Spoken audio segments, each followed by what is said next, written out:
जय हिंद दोस्तों, कैसे आप सब। तो मेरे भाई यूपी पुलिस की इतनी सारी वैकेंसी आई हैं, तो तैयारी को लेके काफ़ी लोग पूछ रहे थे कि क्या स्ट्रैटेजी होना चाहिए। तैयारी कर रहे हो तो उसके साथ साथ आपके पास स्मार्ट वर्क भी होना चाहिए, ठीक है। क्योंकि तैयारी हर कोई कर रहा है, हर कोई पढ़ रहा है दिन रात में। आपको स्मार्ट वर्क करना पड़ेगा, किसी से आगे निकलना है तब, ठीक ना। इस कॉम्पिटिशन से आगे निकलना है तो स्मार्ट वर्क भी करना पड़ेगा। तो ओवरऑल मैं बताऊंगा इस वीडियो में कि मतलब कैसे क्या करना चाहिए कि जिससे कि हमारा स्कोर है मॉक टेस्ट का या फिर प्रैक्टिस का या फिर उसको बूस्ट कैसे करें। क्योंकि देखो आपको करना पड़ेगा मेरे भाई, आपको पकड़ना पड़ेगा, ठीक ना। आपको अपनी कमी पकड़नी पड़ेगी, आपको अपनी कमी दूर करनी पड़ेगी। यही सब करोगे तभी जाके स्कोर अच्छा खासा होगा, ठीक है। तो इस वीडियो को पूरा देखना। और इसमें देखो कई सारे लोग होंगे, ऐसे मतलब ऐसे भी लोग होंगे जिनका मैथ बहुत कमजोर होगा, ठीक है। और ऐसे भी लोग होंगे जिनका जीएस कमजोर होगा, लेकिन हिंदी और रीजनिंग तो इनका तो मतलब सबका समझ लो एवरेज से ऊपर होता है। तो इसमें बताएंगे आपको बिल्कुल भी कमजोर है मैथ में उनको क्या करना चाहिए, और जीएस में जो कमजोर है उनको क्या करना चाहिए। क्योंकि अगर आप पूरे सब्जेक्ट को नहीं बना के चलोगे तो सिलेक्शन नहीं होगा, ठीक है। किसी एक सब्जेक्ट को आप छोड़ नहीं सकते, इतना समझ लो। किसी भी सब्जेक्ट को आप छोड़ नहीं सकते। कोई आपको बता रहा है कि आप मैथ को छोड़ दो तो सिलेक्शन हो जाएगा, ऐसा वैसा कुछ भी नहीं मेरे भाई, नहीं होगा सिलेक्शन, ठीक है। मतलब एग्जाम निकाल सकते हो लेकिन सिलेक्शन नहीं होगा कभी। तो मेरे भाई मैं आपको बता दूं, देखो जब आप तैयारी कर रहे हो और कहीं से भी बैच से तैयारी कर रहे हो या फिर आप फ्री यूट्यूब से कर रहे हो या फिर किसी प्लेलिस्ट से तैयारी कर रहे हो, पीडीएफ से तैयारी कर रहे हो, सेल्फ स्टडी कर रहे हो, तो कोई दिक्कत नहीं है। आप जैसे कर रहे हो वैसे करो, ठीक है।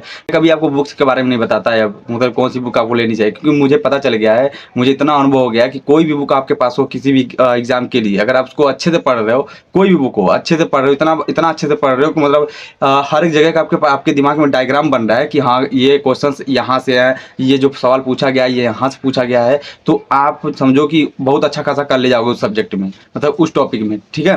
अगर आप कितनी सारी बुक्स रख लो, मतलब कई सारी भी बुक्स रख लो और उसको अब अच्छे से नहीं पढ़ते हो किसी भी बुक को, तो मेरे भाई उसमें कुछ अच्छा नहीं कर पाओगे। तो बुक्स के लिए परेशान मत हो कि कौन सा बुक लें कौन सा क्या, सबको पता है यार, यूट्यूब पे इतने सारे वीडियो पड़े हुए हैं कौन सा बुक से लेना चाहिए, कौन सा बैच लेना चाहिए। मैं किसी स्पेशल एक बैच को यहाँ पे प्रमोट नहीं कर सकता, ना ही मैं बोल सकता हूँ, ना ही बुक्स के बारे में बता सकता हूँ, ठीक है। तो इसीलिए कुछ नहीं, आपको जहाँ से अच्छा लगे आप पढ़ो, जहाँ आपका मन लगता हो, जहाँ आपको लगता हो कि हाँ ये सही पढ़ाना है वहाँ से आप पढ़ो, ठीक है। वो तो आपके ऊपर है, आप कितना मेहनत करते हो, आप कितना स्टडी करते हो, कितना प्रैक्टिस करते हो, वो आपके ऊपर है मेरे भाई, ठीक है। तो चलिए शुरू करते हैं।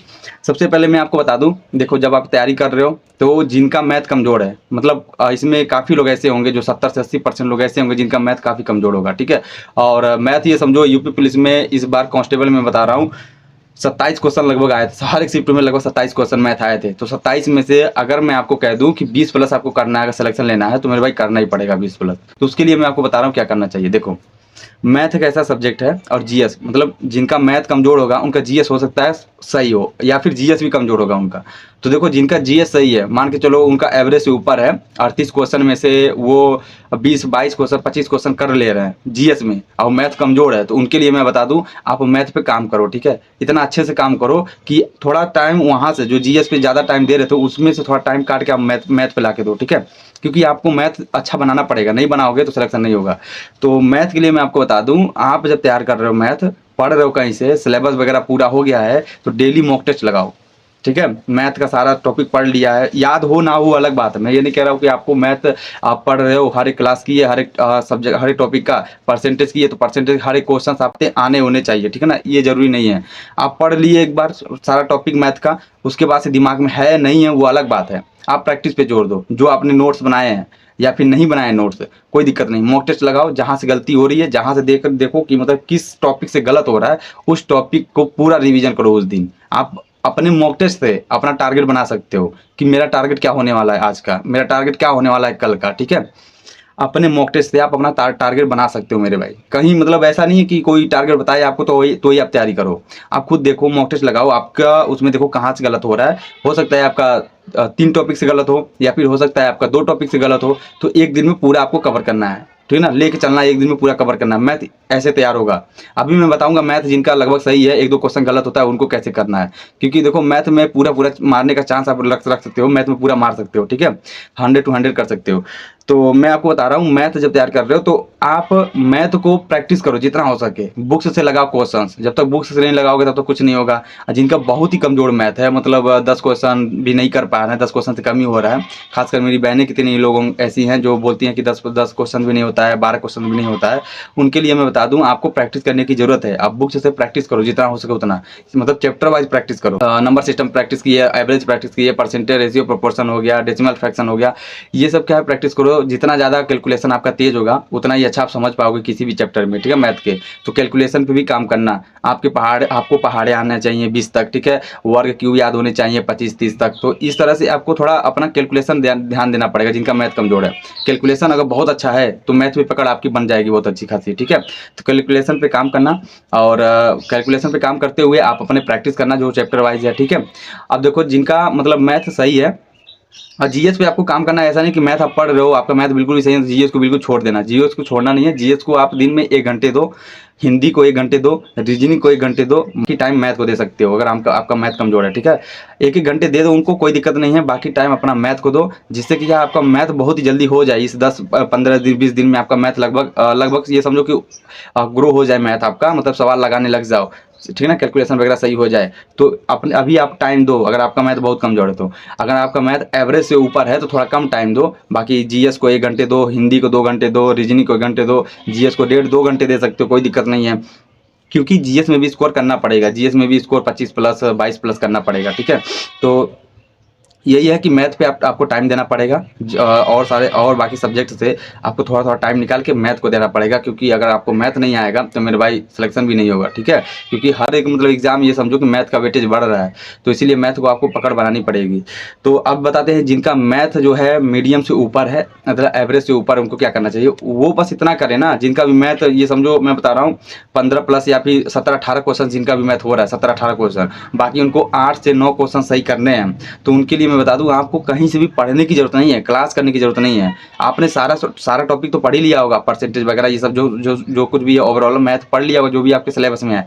पढ़ने के बाद आप मॉक टेस्ट लगाओ ना, daily by daily mock test लगाओ, मिनी मॉक लगाओ मैथ का। इससे क्या है, जब आप लगाओगे तो आपको क्वेश्चंस मिलेंगे। जितना ज़्यादा आप क्वेश्चन देख ही रहोगे, जितना ज़्यादा क्वेश्चन से आप मतलब मिल चुके रहोगे, उतना ही आपके लिए अच्छा होगा। क्योंकि आपके जो 7-8 क्वेश्चन 9 क्वेश्चन जो आपके फंस रहे हैं ना, जो नहीं लग रहे हैं, वो ये ऐसे ही कवर हो जाएंगे, मतलब प्रैक्टिस करने से, मॉक टेस्ट लगाने से ही। और उसके बाद से मॉक टेस्ट लगा रहे तो देखो अपने मतलब किस टॉपिक से क्वेश्चन आपके गलत हो रहे हैं। बस यही चीज़ है, आपको मतलब बुक से प्रैक्टिस नहीं करना है। बुक से प्रैक्टिस करोगे ज़्यादा टाइम लगेगा, आपको स्मार्ट वर्क करना है। स्मार्ट वर्क यही है, मतलब अपना टारगेट बना लो मॉक टेस्ट के हिसाब से। जो आपको मॉक टेस्ट में बताया कि आपका ये टारगेट है, तो उस टारगेट को पूरा करो। आप वो टॉपिक पढ़ो जो टॉपिक आपके गलत हो रहा है, ठीक है। और जिनका 1-2 क्वेश्चन गलत हो रहा है, तो मेरे भाई आप कंटिन्यू लगाते रहो मॉक टेस्ट, और उसके बाद एनालिसिस करते रहो। उस क्वेश्चन का एनालिसिस कर लो आप, किसी पूरे चैप्टर को ना एनालिसिस करो चलेगा, कोई दिक्कत नहीं है। क्वेश्चन को एनालिसिस करो और बाकी हो जाएगा, ठीक है, मैथ हो जाएगा। अब देखो मैथ की बात छोड़ते हैं, और एक चीज़ मैथ में मैं आपको बता देता हूँ। मैथ में क्या है कि कई सारी ऐसी ट्रिक होती हैं, जैसे कि परसेंटेज में कई सारी ट्रिक हैं, और आप रेशियो लिख लेना परसेंटेज का। इन सब का जो रेशियो होता है मेरे भाई, ऐसे पहले से लिख के उसको याद कर लो, जिससे कि आपका टाइम का बचत हो, ठीक है। और कई सारे ट्रिक होते हैं, वो पेज पे लिख लिया करो, ऐसे मतलब शॉर्ट नोट बना लिया करो। मेंसुरेशन तैयार कर लो, मेंसुरेशन सबसे जरूरी है। सारा सूत्र मेंसुरेशन का जितना भी फॉर्मूला है सब याद कर लो, मेंसुरेशन का फिंगर टिप्स याद होने चाहिए, ठीक है। याद कर लोगे, उसके बाद से जब आप क्लास करोगे मेंसुरेशन का, तभी समझ में आएगा कि हाँ कहाँ से क्या फार्मूला पुट हो रहा है, ठीक है। अगर आपको मेंसुरेशन का फार्मूला नहीं याद रहेगा तो मेरे भाई कोई भी पढ़ाएगा आपको तो आपको समझ नहीं आएगा कि ये फार्मूला कहाँ से लाके पुट कर रहे हैं यहाँ पे। तो इसीलिए मेंसुरेशन का फार्मूला पहले ही याद कर लो, क्लास करने से पहले ही, क्लास देखने से पहले ही याद कर लो, तो काफ़ी अच्छा होगा। तो ये एडवांस में ये मेंसुरेशन हो गया, और बाकी ये सब एक क्वेश्चन जो आपका गलत हो रहा है उसके लिए बता दिया, ठीक है। तो बस इतना ही करना है आपको मैथ के लिए। अब बात करते हैं जीएस के लिए। जैसे कि मतलब कितने लोग हैं जो जीएस पे मतलब जीएस उनका कमजोर है, मैथ अच्छा खाता है, जैसे मैं हूँ, ठीक है। मेरा खुद बता रहा हूँ, जीएस मतलब उतना भी कमजोर नहीं है जितना मतलब देखना चाहिए, उतना कमजोर नहीं है। जीएस में एवरेज तो है ही है हम, लेकिन एवरेज से ऊपर करना है ना, तो उसके लिए स्ट्रेटेजी मुझे बहुत सारी पता है यार, मैं बस फॉलो नहीं कर पा रहा हूँ, ठीक है। मैं आपको बता रहा हूँ जीएस के लिए। देखो मैथ अगर आपका बिल्कुल सही है, मान लो 27 क्वेश्चन मैथ आ रहा है, उसमें से आप 25 क्वेश्चन 26 क्वेश्चन 27 क्वेश्चन लगा ले रहे हो, तो उसके बाद से जीएस में आप काम करो, जीएस पे काम करो, ठीक है। जीएस पे काम ये करना है कि आपको देखना है कि जो छोटे छोटे टॉपिक होते हैं, जैसे सेंसस हो गया, जनगणना हो गया, पंचवर्षीय योजना हो गया, ये सब छोटे छोटे टॉपिक, इनको क्या है आप कहीं लिखो, ठीक है, कॉपी पे या फिर शॉर्ट नोट बनाओ इनका, और इन पे मतलब काम करो, इसको याद करो, डेली बाय डेली याद करो, इनको ऐसे याद कर लो कि फिंगर टिप्स हो जाए, ठीक है ना। मतलब दोबारा इनको सोचना ना पड़े, कोई क्वेश्चन है तो सोचना ना पड़े जीएस में। तो छोटे छोटे टॉपिक का अपना शॉर्ट नोट बनाओ। बाकी जो कहीं से पढ़ रहे हो, बैच लिए हो या फिर कहीं से पढ़ रहे हो, तो मेरे भाई पढ़ते रहो, कोई दिक्कत नहीं है, लेकिन थोड़ा टाइम दो। अगर आपका मैथ बिल्कुल सही है, मैथ पे कोई काम नहीं करना आपको, हिंदी और रीजनिंग पे आपको कोई काम नहीं करना है, तो जीएस के लिए मैं आपको बता रहा हूँ कि शॉर्ट नोट के लिए थोड़ा टाइम दो। जीएस के लिए शॉर्ट नोट के लिए टाइम नहीं दोगे तो मेरे भाई नहीं तैयार होने वाला जीएस, ठीक है ना, क्योंकि उतना टाइम भी नहीं है यार। कितना मतलब कोई तैयार करेगा। आप साल 2 साल, हम लोग यूपीएससी के लिए थोड़ी पढ़ रहे हैं कि मतलब आपको पूरा जीएस आना चाहिए। जीएस मतलब देखो, सिलेक्शन का मतलब होता है कुछ छोड़ना भी चाहिए आपको, ऐसा नहीं कि आप सब कुछ लेके चल रहे हो। तो छोटे छोटे टॉपिक का अपना शॉर्ट नोट बनाओ। अब ये सब क्या है, नहीं समझ में आ रहा है आपको कि छोटे छोटे टॉपिक कौन से हैं, तो मेरे भाई आप कोशिश करो, आप सर्च करो यूट्यूब पे, आप गूगल पे सर्च करो, या फिर आप यूट्यूब पे सर्च करो कि कौन कौन से टॉपिक होते हैं, छोटे छोटे टॉपिक कौन से हैं। स्टैटिक जीके याद कर लो यार, स्टैटिक जीके इतना बढ़िया से याद कर लो कि मतलब वन लाइनर क्वेश्चन ऐसे ही लग जाए, ठीक है ना, देखते ही बता दो। तो ये सब होता है कि मतलब स्मार्ट वर्क जिसको कहते हैं ना, मतलब छोटे छोटे टॉपिक का शॉर्ट नोट बना के, या फिर वन लाइनर क्वेश्चन जितने होते हैं उनको याद कर लो। और उसके बाद से जो थ्योरिकल होता है, थ्योरी वाला जो डीप में पूछता है, ठीक है, मतलब आप इतना पहले बना लो कि आपके 20 क्वेश्चन 22 क्वेश्चन हो जाएं। उसके बाद से आप डीप वाला पढ़ लो, कोई दिक्कत नहीं। डीप में जैसे कि 5-6 क्वेश्चन या 10 क्वेश्चन, इतना मान लो 10 क्वेश्चन तक तो ऐसे आता है कि मतलब डीप से पूछा जाता है, डीप में जाके, तो वो भी आपका लग जाए। छोड़ना नहीं है, मतलब टारगेट बना लो कि आपके 28-30 क्वेश्चन जीएस में सही हो, और करना पड़ेगा मेरे भाई। इतना टारगेट बनाओगे तभी जाके कुछ हद तक कर पाओगे अच्छा खासा जीएस, ठीक है। मैं आपको बता रहा हूँ, प्रैक्टिस पे ध्यान देना, जितना हो सके उतना प्रैक्टिस पे ध्यान दो। जो सब्जेक्ट आपका तैयार, मतलब जैसे जो सब्जेक्ट आप फुल मतलब 100 to 100 कर सकते हो ना, उसको तैयार कर लेना। जैसे कि मैं आपको बता रहा हूँ, मैथ रीजनिंग है ना, मैथ रीजनिंग में 75 क्वेश्चन आते हैं, तो आपके 75 क्वेश्चन में 70 क्वेश्चन से ऊपर सही होने चाहिए। मैथ रीजनिंग मिला के 70 क्वेश्चन से ऊपर सही कर रहे हो तो बहुत ही अच्छा कर जाओगे, बहुत ही अच्छा कर ले जाओगे, ठीक है ना। कई लोगों से ऐसे ही आगे निकल जाओगे। उसके बाद से हिंदी की बात करें, हिंदी में 37 क्वेश्चन आते हैं। मैं एसआई की बात नहीं कर रहा हूँ, ठीक है ना, बस ये सब कांस्टेबल वगैरह।